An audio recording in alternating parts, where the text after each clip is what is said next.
Assalamualaikum warahmatullahi wabarakatuh. Kepada Allah Subhanahu wa taala, Tuhan yang Maha Esa, kita mohon perlindungan. Semoga kita sehat selalu dan jauh dari musibah yang ada di muka bumi ini. Salawat dan salam kita aturkan kepada Nabi besar Muhammad sallallahu alaihi wasallam. Allahumma sholli ala Muhammad wa ala ali Muhammad. Assalamualaikum ya Rasulullah. Para pecinta sastra yang saya hormati, baik mahasiswa, guru, maupun para siswa yang lagi giat-giatnya atau lagi semangat-semangatnya menulis kreatif. Pada kesempatan ini, kita akan memperbincangkan bagaimana menulis kreatif yang berkaitan dengan tidak karya puisi, tidak karya fiksi, tapi karya non-fiksi. Pada hakikatnya, susastra itu ada karya prosa, kategori fiksi, dan prosa, kategori non-fiksi. Bedanya apa? Bedanya kalau karya susastra yang kategorinya non-fiksi berarti semuanya real. Semuanya tidak ada yang fiktif.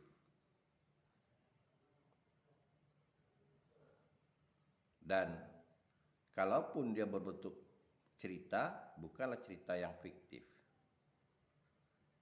Contohnya, jika kita menulis autobiografi, riwayat perjalanan hidup kita sendiri. Nah, jika kita menuangkan itu real adanya, tidak ditambah, tidak dikurangi, maka itu kategorinya karya non-fiksi. Begitu juga kalau kita menulis karya atau perjalanan hidup orang lain, biografi orang lain. Nah, untuk menghindari unsur fiktifnya, kita perlu melakukan keabsahan data, cek dan recheck. Jangan pernah percaya dari satu sumber data. Jadi misalnya kalau kita menulis biografi orang, kita sudah menanyakan kepada yang bersangkutan. Untuk mencari keseimbangannya, kita juga menanyakan pada orang-orang yang pernah dekat dan banyak lebih tahu tentang orang itu, tentang kebenarannya, baik apa yang dikatakannya itu peristiwa yang dialaminya atau keberadaannya pada suatu tempat. Kita perlu mericek lagi. Artinya kita perlu data yang valid. Jika kita tidak mengeceknya, maka dapat dikategorikan karya kita itu karya fiksi. Seperti halnya kita mengenal sastra sejarah. Sastra sejarah dengan catatan peristiwa atau buku sejarah berbeda. Kalau sastra sejarah, sastra itu inspirasinya dari sebuah sejarah, tapi ada bumbu-bumbunya, ada tambahan-tambahannya yang tidak adil lagi. Sementara kalau karya sejarah benar-benar real, pure, itu dapat diakui, data-data semuanya dapat diakui. Oleh karena itu, ketika orang ingin mencari bukti sejarah, karya sastra sejarah tidak dapat kita pakai. Namun demikian dapat dijadikan penambah pintu masuknya. Karena bagaimanapun sastra sejarah itu ada unsur kebenarannya. Meskipun tidak 100%. Jadi sebagai penyeimbang, karya sastra sejarah dapat dipakai untuk memperkuat catatan sejarah. Saudara sekalian, hal lain yang berkaitan dengan bentuk karya non-fiksi ini, bentuk prosa, yaitu esai. Esai ini kata lain dari bentuk artikel, penulisan artikel. Jadi ada karya sastra. Kenapa dikatakan sastra? Karena bahasanya bukan bahasa ilmiah, tapi bahasa susastra, ragam bahasanya. Meskipun materinya sama halnya dengan kita mengenal artikel populer, artikel ilmiah, bahkan ada lagi orang mengatakan artikel ilmiah populer. Nah, ini membedakannya itu dari aspek bahasa. Artikel sastra yang dikatakan esai sastra menggunakan gaya bahasa sastra, sementara artikel ilmiah menggunakan gaya bahasa ilmiah, seperti halnya kita lihat di buku-buku ilmiah, gaya bahasa resmi ilmiah. Sementara artikel populer itu menggunakan gaya bahasa populis, gaya bahasa yang tidak membedakan kasta atau kemampuan orang. Semua orang bisa paham. Dan ilmiah populer, materinya ilmiah, cara penyampaiannya itu populer. Itu yang banyak digandrungi dalam bentuk karya atau artikel yang ada di media bahasa. Saudara sekalian, nah kalau berbicara masalah menulis autobiografi atau biografi, persoalannya ini hanya yang membedakan adalah objek. Kalau autobiografi, yang kita tulis itu adalah perjalanan hidup kita sendiri. Sementara kalau biografi, itu perjalanan hidup orang lain. Tentu kesulitannya, pembedanya, kalau autobiografi, data itu sudah ada pada diri kita. Ibaratnya kita, perjalanan hidup kita yang kita ceritakan. Suka duka perjalanan hidup kita, keberadaan kita. Dan mungkin saja sebahagian data yang bisa memvariasikan kalau kita memerlukan ada tanggapan-tanggapan dari orang lain yang ada kaitannya dengan kita. Apakah itu lawan, apakah itu kawan, apakah itu atasan, ataupun itu bawahan. Hanya sebagai pelengkap. Kalau kita ingin mewawancarainya, sebagai bentuk variasi. Sementara kalau biografi, pure, kita berangkat dari nol. Kita terpaksa menjumpai orang-orang yang mengenal dengan sosok yang kita tulis. Dan kita juga sebaik mungkin kita menjumpai yang bersangkutan. Nah, biasanya orang membuat biografi ketika yang bersangkutan itu masih hidup. Sehingga real. Dokumen-dokumen mungkin saja yang bersangkutan menyimpannya. Itu kalau kita bicara biografi. Nah, sementara kalau kita ingin menulis esai, artikel, kalau tadi saya katakan ada artikel ilmiah populer, materinya ilmiah, sementara bahasanya populer. Bagaimana pula dengan esai sastra? Esai sastra materinya tentang sastra, sementara gaya penggunaan atau gaya pengungkapannya juga menggunakan bahasa sastra. Jadi dua-dua dipikir. Kita bisa mempertimbangkan kedua-duanya. Pada prinsipnya, esai sastra itu dapat kita katakan bahwa kategorinya ilmiah. Kenapa saya katakan kategorinya ilmiah? Karena dia menggali tentang susastra secara keilmuan. Artinya, kalau kita ingin menulis kritik terhadap sebuah karya sastra, nah sedapat mungkin kita berdasarkan teori.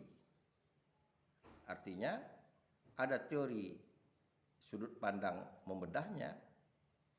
Kita tahu bahwa susastra itu ada 5 cara kita memandangnya.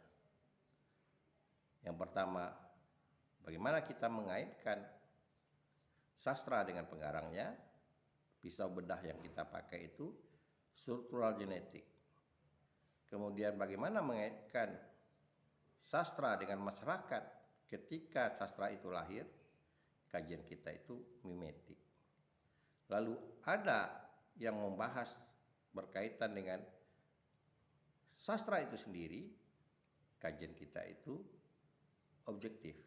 Nah, objektif ini banyak lagi ilmu yang bisa dipakai, yaitu struktural, kemudian berkaitan dengan naskah, berkaitan dengan bahasa yang dipakai, stilistika, lalu masih berkaitan dengan bahasa, semiotik. Banyak lagi kajian-kajian yang bisa kita bahas dalam pendekatan objektif. Di samping itu, kita bisa juga membahas animo atau penerimaan masyarakat pecinta sastra. Nah, tentu kajian kita yang dikatakan dengan kajian resepsi, pendekatan resepsi, respon pembaca. Lalu yang kelima, kita bisa mengaitkan pengarang, karya, dan masyarakat. Bisa kita kaji berkaitan dengan multidimensi ilmu. Ada psikologi sastra, ada sosiologi sastra, ada ekologi sastra. Banyak hal yang dapat kita kaji dalam bidang susastra. Karena saya selalu mengatakan bahwa susastra itu terbuka. Ia bicara, apalagi itu fiksi, yang nyata-nyata dia bicara tentang manusia dan kehidupannya. Sepertinya dia menceritakan satu bahagian dari dunia bumi ini yang disajikan dalam bentuk cerita atau karya fiksi. Ini yang harus kita kritisi. Saudara-saudara sekalian, jadi kalau kita ingin melatih atau menulis karya non-fiksi, mulailah dari mengkritik karya sastra. Mengkritik ini bukan berarti mencari hal-hal yang lemah saja, tapi juga mencari hal yang lebih. Ibaratnya timbangan harus balance. Sisi lemahnya kita lihat, sisi kelebihannya juga kita lihat. Sehingga keputusannya itu kita serahkan kepada pembaca. Tugas kita membentangkan apa sisi lemahnya dan apa sisi kelebihannya. Terakhir, berpulang kepada simpulannya pada pembaca.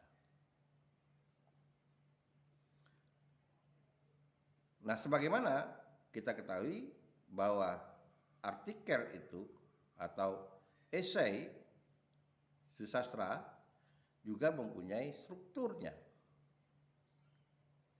batang tubuhnya, terlepas dari judul, terlepas dari temanya. Artinya apa?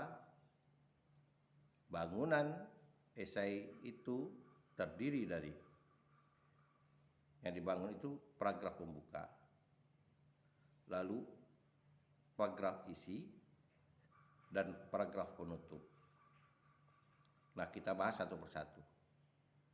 Apa itu paragraf pembuka? Isi paragraf pembuka bisa saja paragraf itu lebih dari satu paragraf. Mungkin 2, mungkin 3 kalau kita merasa tidak cukup satu. Yang kita bahas itu adalah yang pertama, kenapa kita tertarik memilih objek pembicaraan kita. Katakanlah novel atau film.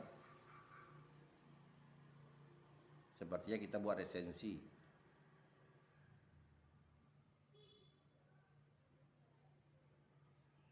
Tentu kita punya alasan. Bisa saja sebuah karya baru dikenal oleh orang ketika kita mulai mengangkatnya. Karena tidak semua orang tahu dengan karya itu ketika hadir. Tapi pada zaman sekarang, digital sekarang, orang selalu memantau dari segi pengamatan media sosial.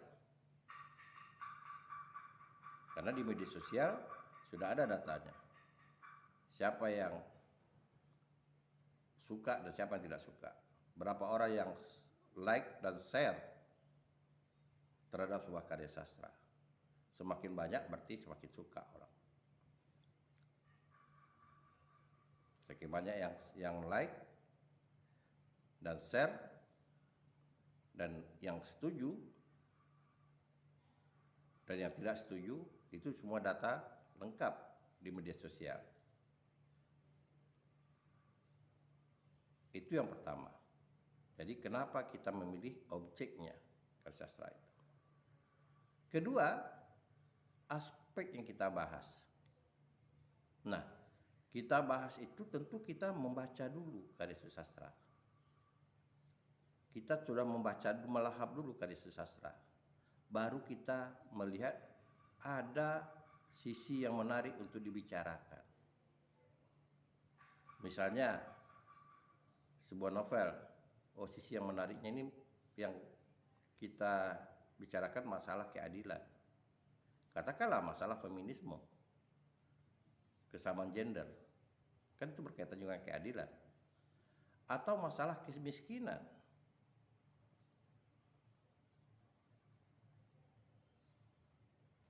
Masalah apa yang disajikan, yang menonjol? Dari tema-tema, mulai dari tema kita cari dari tema mayornya sampai ke tema minornya, sisi yang menarik. Bisa saja pembicaraan kita sama dengan pembicaraan orang lain, objeknya sama, tetapi pilihannya kita di tema minor A, yang satu di tema minor B. Bisa saja ketika kita pemilihan tema itu berbeda. Jadi kita bisa memilih karya dan memilih persoalan temanya. Hal lain barangkali berkaitan dengan style, gaya. Tidak ada urusan dengan tema, tapi cara bertutur, cara bercerita. Berkaitan style pengarang. Style itu bisa kita lihat dari style bahasa dan style bagaimana dia menata konfliknya pada tokoh, menyusunnya, menghidangkannya, peristiwa demi peristiwa, sehingga plotnya itu sulit dibaca. Karena kita tahu sebuah cerita,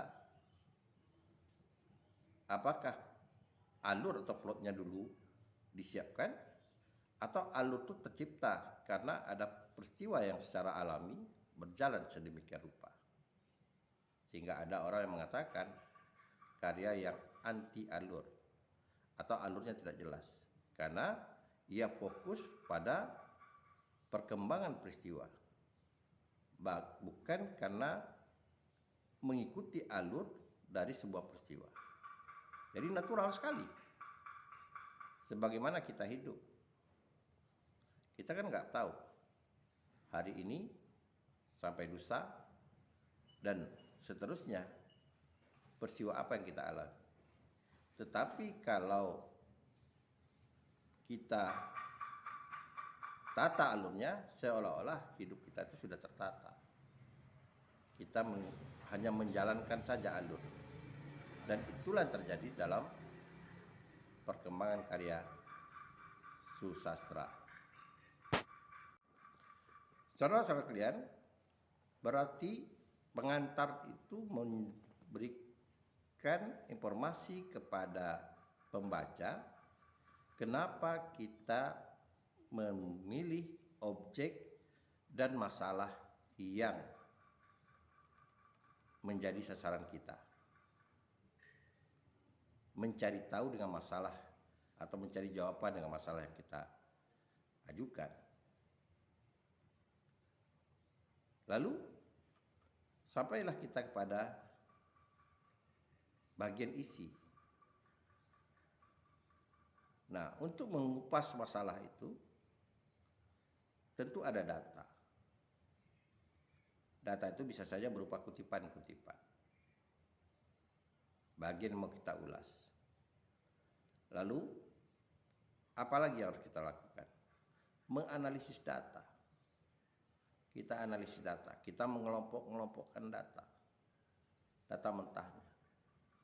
Misalnya, kita mempunyai data, mengumpulkan data berapa peristiwa yang ada di dalam sebuah novel.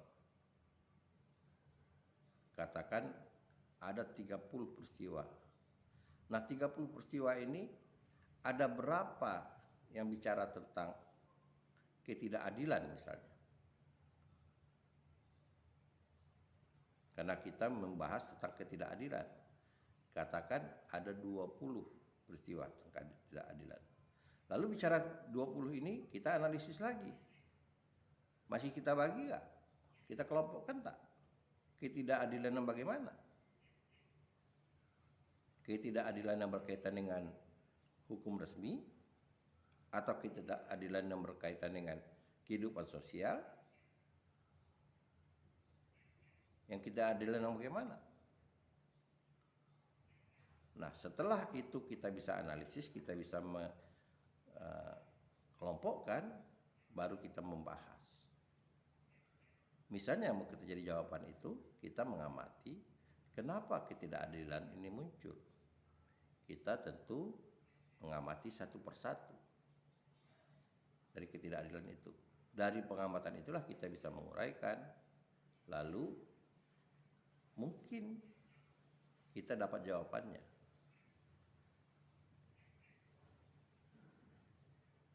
Simpulannya bahwa ketidakadilan itu dari karya sastra itu yang dikatakan oleh sastrawan atau oleh pengarangnya adalah penyebabnya mungkin saja karena kesenjangan sosial atau karena kekuasaan. Nah, dari sinilah kita bisa melihat pemikiran, memasukkan pemikiran kita. Apakah kita sependapat dengan jalan pikiran pengarang? Kalau sependapat, tentu kita harus mempunyai alasan sependapat.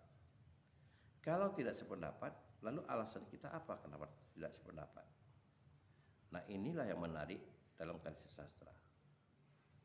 Artinya, kita membedah karya sastra pada satu aspek dari awal sampai akhir dengan pisau bedah yang tepat, sehingga orang terbantu memahami karya sastra setelah dia membaca artikel kita.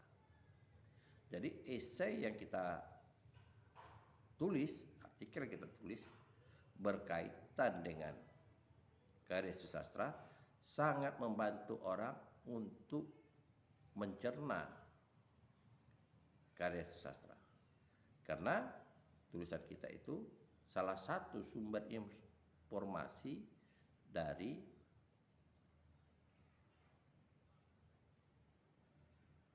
seorang yang membaca karya sastra. Oleh karena itu, testimoni sebagai bentuk tanggapan yang pendek itu bagi penulis buku sangat diharapkan pada orang-orang tertentu. Anda bisa melihat misalnya sebuah karya sastra dengan menggunakan orang membentukkan testimoni. Padahal testimoni itu sebetulnya satu penggalan esai yang tidak sempurna. Dia hanya membuat sebuah catatan yang membuat kesannya terhadap karya sastra itu. Testimoni tidak menjamin kita paham dengan karya sastra. Tetapi kalau esai kita sudah membahasnya. Kita sudah membahasnya. Nah, tentu dari aspek kacamata kita. Semakin banyak orang menulis sebuah karya fiksi, menulisnya berbentuk esai, semakin banyak pula kita mendapat informasi tentang karya itu.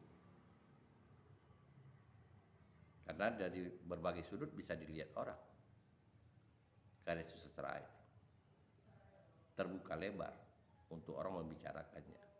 Dan terbuka lebar juga untuk orang menyampaikan argumentasinya atau pendapatnya terhadap karya sastra itu. Sampailah kita pada paragraf penutup. Penutup itu arti simpulan. Simpulan tentu ada benang merahnya antara pembukaan, isi yang berkaitan dengan unsur ilmiahnya kita, yaitu membahas mulai dari data, bagaimana mengolah data, dan bagaimana kita menginterpretasikan data. Akhirnya kita tutup dengan simpulan. Simpulannya apa? Itu yang terpenting ditunggu orang. Apakah kesimpulan itu berkaitan dengan setuju dan tidak setuju? Atau bicarakan masalah kualitas baik dan tidak baik? Atau masalah apa?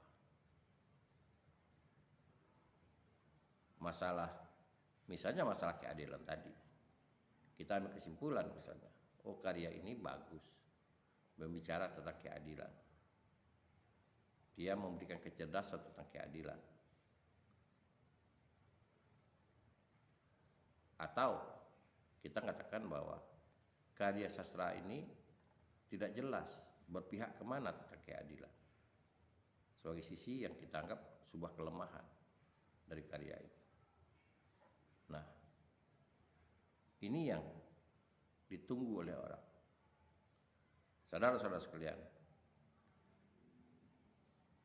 pada prinsipnya karya esai ini bisa memberikan informasi kepada orang sebagai awal dari atau informasi perdana bagi orang dalam membaca karya sastra.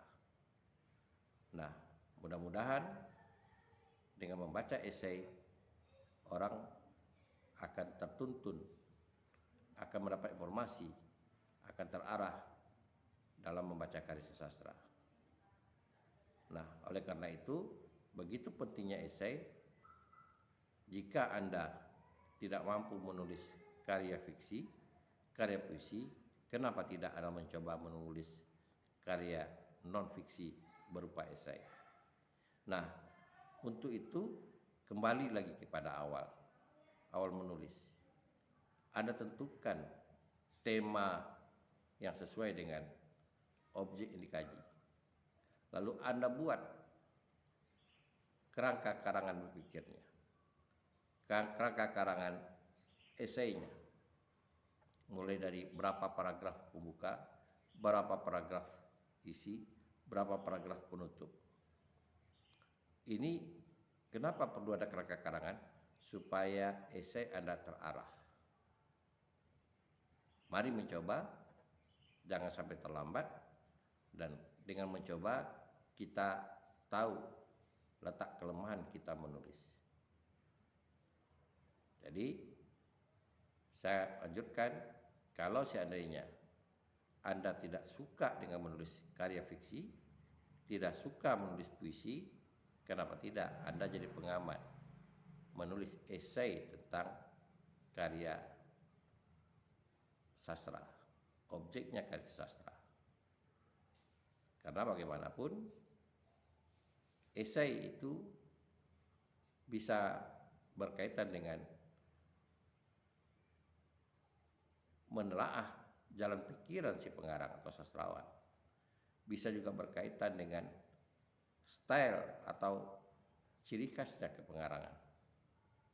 Banyak aspek yang bisa dibahas dari sebuah objek tulisan, yaitu karya sastra. Mari mencoba, jangan sampai terlambat. Wabillahi taufiq wa hidayah. Assalamualaikum warahmatullahi wabarakatuh.